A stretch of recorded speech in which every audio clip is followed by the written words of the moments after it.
Hi, Scott Lackman from 4510 TV. Here today with another great story with Audrey Buckingham. Good morning, Audrey. Hi, Scott. Now, another great story to feature on 4510 TV is Audrey's been a local resident of the Caboolture area for many years, her and her husband and kids. Audrey is a survivor of breast cancer. So we want to hear from Audrey first, your story, Audrey, and then we can talk a bit further through there. Yeah, sure, Scott. Thanks for having me here. Yeah. And that's right, I was diagnosed with breast cancer October last year. Seems like a long time ago, but yeah, pretty much turned our world upside down. It was just a regular check that I'd gone for. I didn't have any signs or symptoms. I was probably the fittest I'd been for a long time. The whole family plays touch football down at the local club, and I'd been playing 2 nights a week, didn't know anything was up.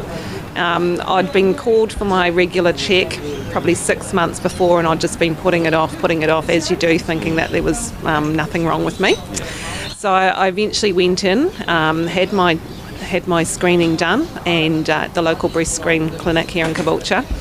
They called me back and they said, don't panic, 20% of women get called back, it's nothing to worry about. So I had to go up to Nambour, had further testing done, and then they found out that no, actually I'd been diagnosed with breast cancer. So it was a pretty hard time. Sorry. No, you're right. So Audrey, we're going to keep talking through this, and I've said to you prior to the interview, I admire your strength, because not many ladies can tell this story of survival, and we do know there's a percentage that don't make it through. Yeah. So bear with us, we're going to work through this, because the idea of this interview is that we want to empower other ladies to not only get that regular breast screening done, but we also want to empower ladies that are surviving a similar story to yours. We want them to have the strength to promote to others and bring this awareness to the fore. So I'll let you catch your breath. How about we go to the next stage of that? We know that you've been diagnosed with breast cancer. What treatment has followed over the last 6 months? Yeah, so pretty much it was a pretty big whirlwind. Everything happened really quickly. The staff were fantastic, and I pretty much had surgery straight away. Then I went on to chemotherapy and radiation, and I've just finished my radiation treatment 2 weeks ago. 2 weeks ago. So the last 6 months, hell? Yeah. Is that a good word? Well, yeah, it's just unbelievable, really. And I think just talking about it's brought that feeling right back up again of what it felt like to be diagnosed, and to just, I really didn't know anything about breast cancer.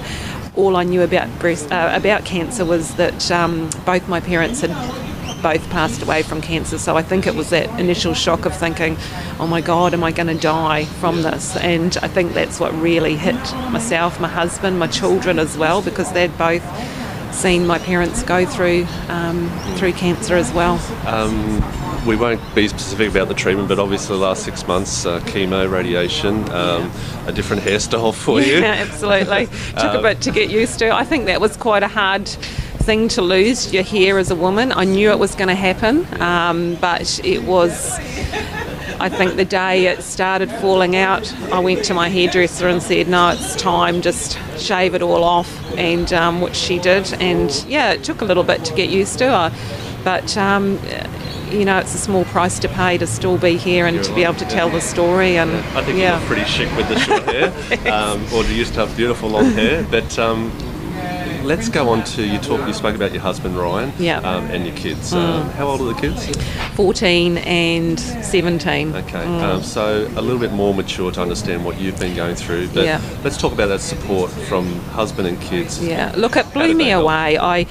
I think I was pretty much an emotional wreck when it all happened, and the support that my husband and the kids gave me, I was blown away about how mature they were. It was a pretty tough year last year because it was my daughter's final year of school, so mixed all that in with formals and all the treatment and diagnosis and everything. It was a pretty tough year, but they stepped up and really surprised me, and their support, they all just stayed positive.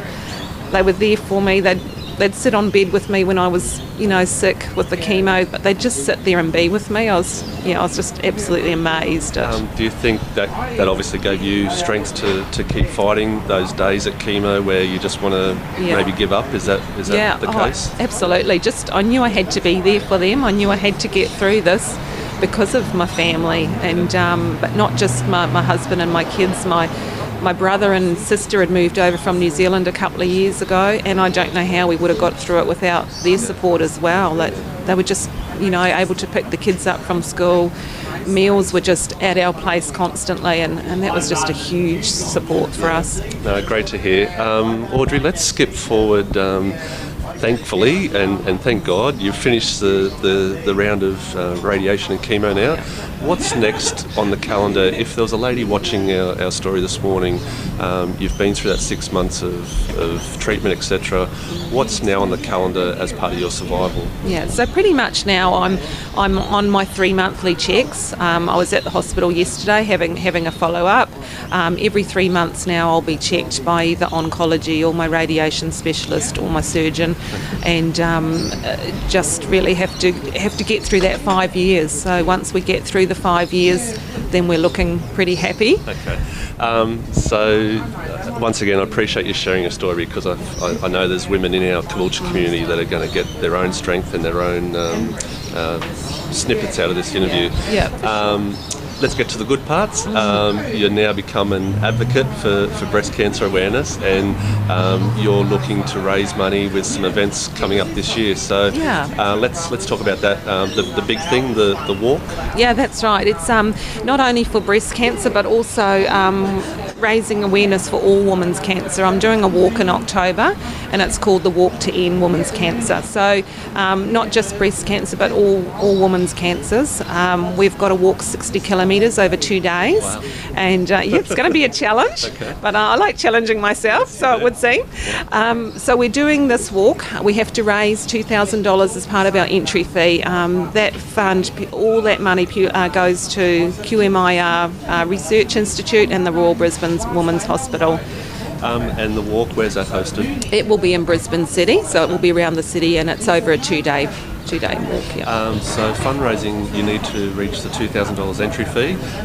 Knowing you, I reckon you're setting your targets a little bit higher than $2,000. But what are we doing to raise money, and how can our viewers get on board and help the cause? I'm hosting a high tea with another friend that's doing the walk with me at St Michael's College on the 27th of July. All tickets are pre-sold, so I can be contacted to get tickets for the event. Okay, so a nice ladies' high tea, lots of cupcakes and scones and all that sort of stuff. Raffles. Beautiful food, Scott. Beautiful food. I like high tea. So we have got prizes. A lot of raffle prizes. Yeah. I've just been blown away by the generosity of the local businesses. Okay. So we've got some fantastic prizes to raffle off. All right, love it. Yeah. So we'll have some details following the video. Just scroll down the links on our website and you'll see the invitation to Audrey's High Tea, 27th of July. What else is on the calendar, Audrey? We've pretty much put all our sort of effort into this at the moment. We are looking at perhaps a movie night or a trivia night further down the track, but let's focus on the end of this month. A nice high tea out of St Michael's College, a nice setting as well there at the college, and I know I'm looking at my cameraman, but he's thinking we should get along to that, Scotty, and have some high tea. But it's just that awareness, and ladies and gentlemen, all welcome to attend. That awareness is what I'm really trying to push, Audrey, and you believe the same. We need to tell people about these diseases. We don't need to be afraid of it, or we don't need to be shy. Stand proud, you're a survivor of breast cancer. Yeah, that's right. Can I just say, Scott, it is so important for women to get those early checks, because that's what saves lives, is that early diagnosis. You might not think that it can affect you, like me, but it can affect anyone, and they don't know why. So only 5 to 10% of breast cancer is hereditary, so that leaves a lot of percentage to chance, and it's just about having those regular checkups and knowing your body, and don't be afraid to go and ask if you're not sure about something, because early detection will save your life. Yeah, most definitely. I think that's a great way to end our interview. Audrey Buckingham, you're a beautiful lady, very strong to want to share your story with us through 450 TV.